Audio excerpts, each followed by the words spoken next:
Namaskar and Jai Hind. Welcome to MAnthan Samvad. It's been 6 months since Russia invaded Ukraine, and in today's session, we'll be discussing the whether Russia has been able to achieve its objectives in Ukraine. And we have with us Lieutenant General Sanjay Kulkarni, former DG Infantry of the Indian Army. Welcome to Samvad, sir. Thank you. Good morning. Jai Hind, man. General Kulkarni, 6 months into the Russian invasion of Ukraine, do you think that Russia has been able to achieve the military and strategic objectives with which it invaded Ukraine? Thank you very much. First and foremost, very difficult to get into Mr. Putin's mind what his real objectives were. But yes, to some extent, I would say knowing, because Ukraine was always a part of Soviet Union, and they have a greater understanding. There's a huge amount of Russian-speaking population, though the Ukrainians also have their own, but they basically belong to the same Slavic stock of the people over there. I would say, yes, tactical objectives, yes. But when you talk of strategic objectives, well, he has been able to give a very clear message to US and also to the Western world that please don't mess around in my backyard, number one. Do not even think that you can do what you can by making in my backyard members of the NATO. So that is something which he has been very clearly being able to convey, that he will not accept, and that Russia matters. If anybody thinks that Russia does not matter, well, he should not think it that way. Russia matters, and he's proved it so far. And as regards the tactical objectives, yes, because he had a toehold in Luhansk, he had a toehold in Donetsk, and in the Donbass region also, there's still about Luhansk may have been taken 100%, but as regards the Donetsk region of the Donbass is concerned, a sizable portion is still with the Ukrainians. Though it has a sizable Russian population also. You saw the kind of fighting that took place at Mariupol. Crimea, in any case, was with them since 2014, and the kind of fighting which is going on in and around Zaporizhia, obviously giving jitters to the world of the nuclear fallout from that particular aspect. So yes, I would say to that extent, the Russians have been able to take 20% of the Ukrainian territory, which really matters in terms of agricultural bowl of Ukraine, in terms of the natural resources, in terms of the rich minerals that are over there, even some of those uranium deposits that are there. So yes, to that extent, I think Ukraine has become that much poorer. Russians have become that much richer. The fighting is going on only in the Ukrainian land. The loss is entirely of Ukraine. And the Russians obviously have lost a sizable number of their armory, have lost a sizable number of their troops. But the total loss has been that of Ukraine. The tactical objectives of Russia have been achieved. Yeah. So once the invasion began, it was expected that the mighty Russian army will basically overrun the Ukrainians. But that has not happened. 6 months down the line, the Ukrainians are still fighting. So as a military expert, how do you analyze this? It should not be called a failure, but what has happened in Ukraine vis-a-vis the Russian army? See, to that extent, why only us, the Americans, who were actually monitoring the Russians and very closely, had also stated that the Russians will invade Ukraine. It was all known. The Americans have been saying so, though a lot of people were skeptical that Russians may not invade Ukraine because of the same stock might prevail upon them. But it didn't happen. The Americans were very clear. The Russian mobilization had started in April of 2021. So the Russian intentions were very, very clear what it is. The Russians and the Ukrainians and the West were not seeing eye to eye ever since 2014, when Crimea fell to Russia and Russians occupied Crimea, Georgia in 2008, Chechnya in 1994, when Boris Yeltsin handed over the reins to Putin. At that point of time only, he said, because Putin was very young, obviously it was over 22 years back when the reins were handed over to Putin, and he was very clearly told that if you want Russians to reach what Soviet Union was at one point of time, no better man than you to take over. So from that point of view, yes, everybody thought that Kyiv might fall in 3 days, whole of Ukraine might fall in about 7 days, but it didn't happen. It didn't happen. Why it did not happen? To say that the Russians didn't know? No. Russians had a toehold in Luhansk and Donetsk. If for years from 2014, ever since the foothold was there, they were not able to expand that foothold, and they actually had to call it a special military operations, or you call it the Russian invasion, whatever it be. It has taken 6 months, and still they are not able to fully consolidate either in the eastern Ukraine or in the southern belt. You see the kind of fighting that took place at Mariupol. You see the kind of fighting that is taking place for Kherson. The Kharkiv is the second biggest Russian-speaking population area. Just see Kharkiv. Sometimes you hear it has fallen this side, it has gone that side. Sumy, Kiev, 40 kilometers line up for capture of Kiev. The Russians actually retreat from there, saying that let's not do that. So Russians have their own reasons, because they understand that it would not be fair to destroy entire Ukraine in the manner that they do. But yes, the 6 months it has taken primarily because the Russians underestimated that the Ukrainian resolve. The Russians also underestimated the Western help that would come to Ukraine, the kind of help that they got worth $10 billion in terms of the military equipment, from javelins to stingers to harpoons to recce surveillance, drones, howitzers, HIMARS. So what have you? They have been equipped so much to the teeth, almost $10 billion of military aid coming from America and from the rest of the world is indicative that Ukrainians have almost 10 to 12 million people, refugees in the neighboring countries, equal number of people displaced of the 42 million population that Ukraine has. So Ukrainians are virtually fighting with their back to the wall. Whoever thought a showman will become a statesman? Zelensky was thought to have been finished off. They would have thought that Zelensky will not be able to hold on to the kind of Russian, you can say, blitzkrieg that would follow. Hasn't happened. He's become a hero from what he was to a statesman. He's able to garner support for the Ukrainians. The Ukrainians, of course, are on a total life support. Ukraine by itself would not be able to stand up to Russia. But Ukraine, with life support of USA, life support of the European world, has been able to hold on. And then now it has led to insurgency. You can safely say that the initial battle, the momentum, is all seems to be over.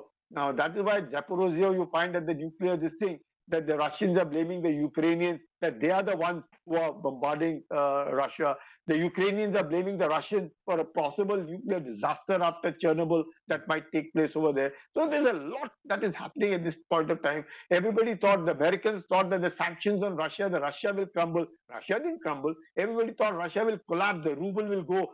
Nothing. Ruble has strengthened instead of collapsing. Everybody thought economy of Russia will collapse. Nothing. It has become stronger.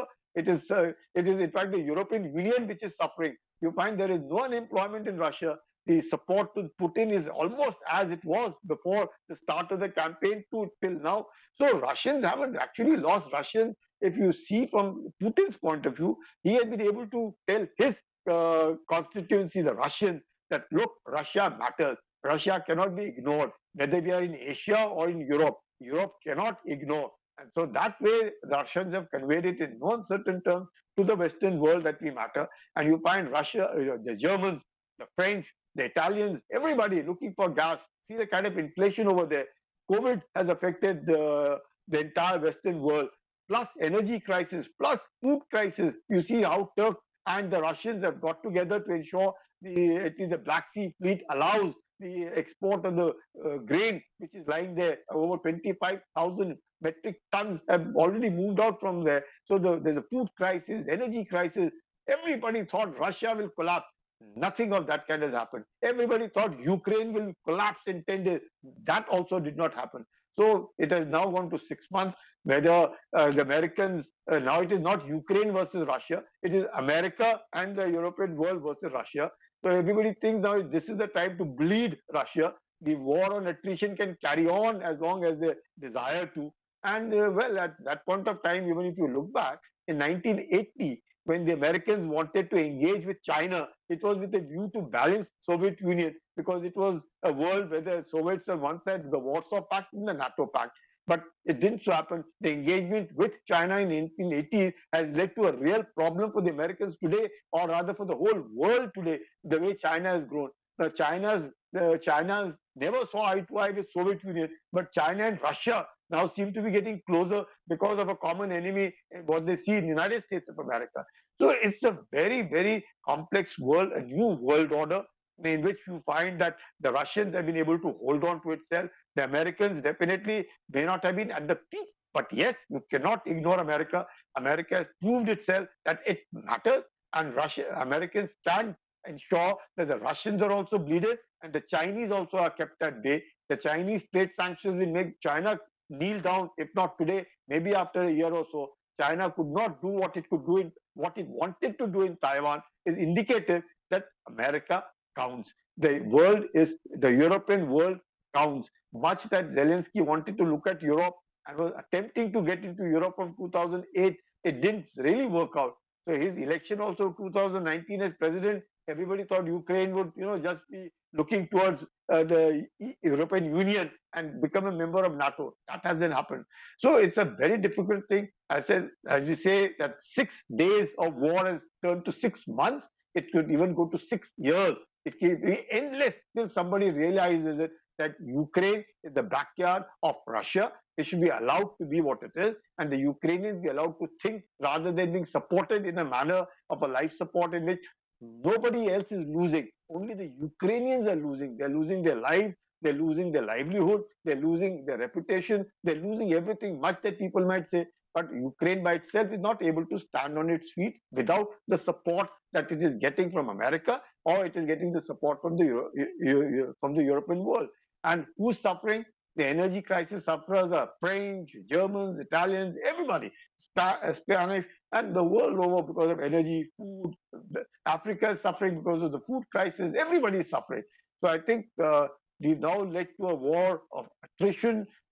Americans might think they will be able to bleed Russia. Russia will be able to think all your sanctions don't count to us because I have enough support in the world, whether it comes from China, Indonesia, even the tested support from India. So all of it it's a new world order emerging, and we'll have to wait and watch and not expect the Ukrainian thing to actually get over.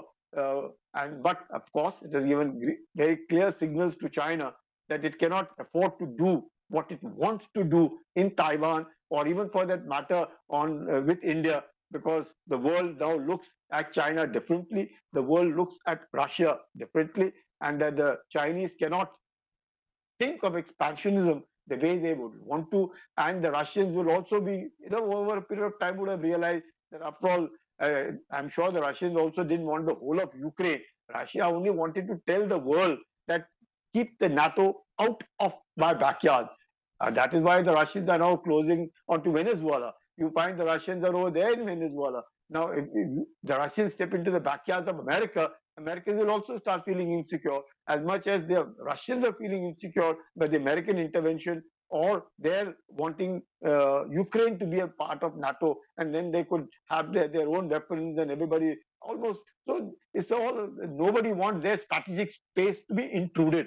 And Russia has conveyed it very clearly that my strategic space, if intruded, I will not hesitate to cross the red line and do what I have to do. And they have done exactly what they've done. Well, everybody thought 6 days, not 6 days, it's 6 months. It just could carry on for 6 years.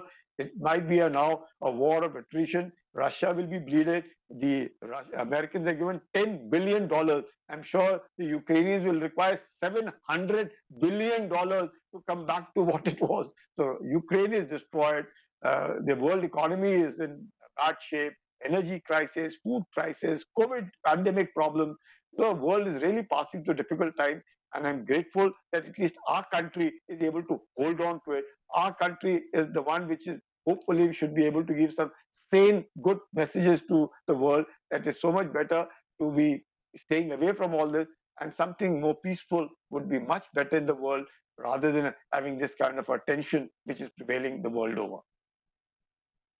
In this war of attrition, General Kulkarni, another front has been opened up. With the assassination of Daria Dugin, the daughter of Alexander Dugin, who is known as Vladimir Putin's brain. So another front has been opened up. So how do you see this assassination and the Russian response? because Russia is known for its covert war around the world. So how do you anticipate the Russian reaction to this assassination? See, the Russians have always been saying about Ukraine that we want to demilitarize Ukraine and denazify Ukraine. That's been the plan of the Russians. And the Russians will expect more of this kind of assassination. Just now, I think in the morning only today, the deputy mayor of close to some Zaporizhia region has been blown up in a car. This thing. He was a Russian nominee as a deputy mayor of a city which was of Ukraine occupied by Russia. So this is bound to happen. Now, as I said, this is a war of attrition. Now it is not a conventional war. Now you will find all this insurgency a kind of a hybrid war situation, the proxy war situation, insurgency which will crop up because the Ukrainians also know as good of the Russians as much as the Russians know of Ukraine. So they also have their eyes and ears in Russia. The Russians also have their eyes and ears in America. The surveillance and communication and satellite and information and all these kind of things are also available to Ukraine through America and through the other world, entire world. So this kind of a thing is now bound to increase, and I think the Russians are aware, and the Russians will take precautions. The Russians will also see to it that counter to that some of the people there in Ukraine will also get assassinated or will also get blown up. So this kind of a thing is bound to happen. I think we can't get away because it is now, as you rightly said, a battle of attrition, a proxy war after what could not be done in 6 days has lasted 6 months. Everybody thought Ukraine's gone. No, it hasn't gone. It is still holding on. Everybody thought Russia will just take. No, it hasn't that happened that way either. So both the countries are now, that knockout punch has yet not been given by either Russia to Ukraine or by Ukraine with the support of the United States and the European Union to Russia. So a very, very difficult, fluid situation. In such a situation, these kind of things are bound to happen, and retaliation should be expected by the Ukrainians, and especially because of the Independence Day, they were also very apprehensive that 24th August being, their Independence Day, things might go wrong. It hasn't gone wrong as much as they thought it would be, but yes, Russians will have to be careful because their image is affected. The Ukrainians will also have to be careful. More damage they can expect from the Russians here in after. Russia expected a victory, a very easy victory. The West expected the Russians to collapse. None of that has happened. The world is buying, basically China is buying Russian oil, India is buying Russian oil. I heard that the Bulgarians have basically reached out to the Russians for energy. So politically, because any war is a mixture of strategic and political combinations, a combination of strategy and politics. Politically, sir, do you see Putin as winning this war?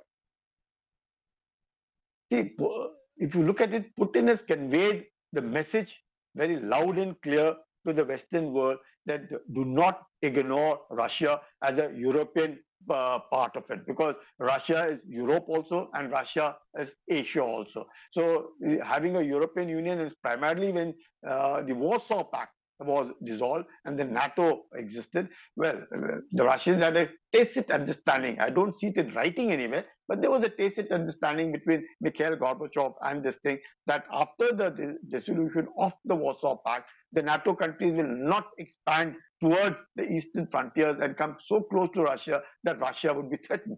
Well, that has happened because out of the 30 NATO countries, 14 of these are the ones who were formed after 1997.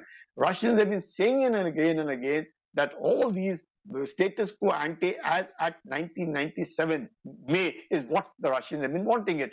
But well, that did not work out. But definitely, the least that I think the NATO countries and all should do is not to get closer, because obviously Russia at a point of time, in a Cold War scenario, you had only the two powers. You had the US, that is the NATO, and you had the Soviet Union leading the Warsaw Pact. So they were at the peak. Now, not just now, when you even go, even when the British were occupying India, at that point of time, only the Russian occupation or the Russian fear always prevented the British India to have a buffer between the Russians and in India at that point of time. And therefore, the Chinese were propped up, considered as a weak empire at that point of time, as buffer coming in between. But it doesn't really work that way. And over a period of time, I think now, if you look at it, Russians have conveyed it. Russians do matter. because Russia, all said and done, much that it may not be giving foreign aid, but has nuclear technology to a large extent.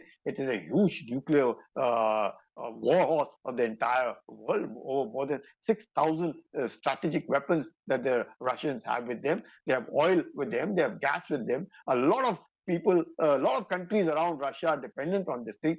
Though the countries are, crying hoarse that the Russians are weaponizing gas. Obviously, they'll weaponize gas. If they have weaponized the financial institutions and wanting Russia to be put in a corner, that it is a two-way street. If they do that to the financial institutions of Russia, Russia will obviously do what they have in power, that is the gas and the oil is concerned. And the Europeans, I think it's an interdependent world. And in this interdependent world, in the new world order that is expected to be soon, I think the Russians will count, the Chinese will also count, the Americans will also count. So it's a multipolar world and not a unipolar world, neither a bipolar world, in which India also has a great role to play. So I think the Russians have been able to, sort of ensure that in a new multipolar world and in a new world order, they also count and can't be seen as riffraff. And the Americans are not the only nation that will count. The Europe is not the only European Union that will matter. The Chinese will also not get a fear that, yes, if they were looking at wanting an expansionist, that they would do what they thought they could do. That also is not possible. And therefore, I think it's in a way, we'll see it's a win-win situation for countries like India, where India starts mattering, India starts counting, India is in a way, it is growing up slowly and steadily. And if we can sort of keep our things in check internally, and we can be Atmanirbhar and self-reliant on matters military, technologically, in food is concerned, I think this is the time for us to be able to get to the right position. And yes, I would say finally, Russia has conveyed what it wanted to convey. Russia has ensured a new world order will come up, and that nobody is dispensable, that nobody should think the other person weak. Nobody should think and underestimate or overestimate anybody. Everybody, sudden democracies the world over, you find they've come and helped and assisted the Ukrainians. And that is how the Ukrainians have been able to, with a steady resolve and flow of arms and economic support and military support that has come to Ukraine, they're able to withstand such a huge Russian might, which has everything that the world can ever think. So they could not do it in 6 days. It has taken them 6 months, and it may not be possible even for in the next 6 years also to take on Ukraine. So a new world order, and therefore I think Russians have also succeeded. The Americans have also, I would say, partially been able to have a new world order, and they've been able to balance the Chinese in a manner that they're able to convey to China that, look, your friend Russia also can be tackled by us, and we'll tackle you also. So that is a kind of a new world order emerging, in which we'll have to really wait and watch and hope for a better world, rather than a world which sees war and crisis and food crisis and energy crisis. So much better that we live in a more peaceful world. So one final question with the request for a very quick answer, because we're running short of time. With an authoritarian Xi Jinping and us, Vladimir Putin, who is expected to emerge stronger out of this conflict on the one side, and the Americans and their Western allies who are not so strong as in the recent past on the other side. How does it bode for the rest of the world, who are with countries like India? You said it's going to work out well, but with these muscle power, muscular policies of Xi Jinping and Putin, how will it work out for India? See, autocratic world is very difficult to survive. Be it Argentina, we saw in the Falkland Islands, we saw Greece also subsequently. It's not possible for autocratic. You've seen what Saddam Hussein tried to do it in Kuwait and what happened. So if it's an autocratic world, it will not succeed. Democracies alone will succeed because there are checks and balances. The moment it gets too autocratic and too centralized, the problems are much, much more, which Xi Jinping also realizes. Putin also realizes, and wherever you find autocracy suddenly developing or too much of centralization, is very, very difficult to succeed. So it is so much better that democracy can only succeed because democracies alone have checks and balances. Yeah. On that note, I would like to thank you for this session, sir. And we would be back very soon with another session and hope to have with you us in the future also, General Kulkarni. Thank you so much and Jai Hind. Thank you and Jai Hind.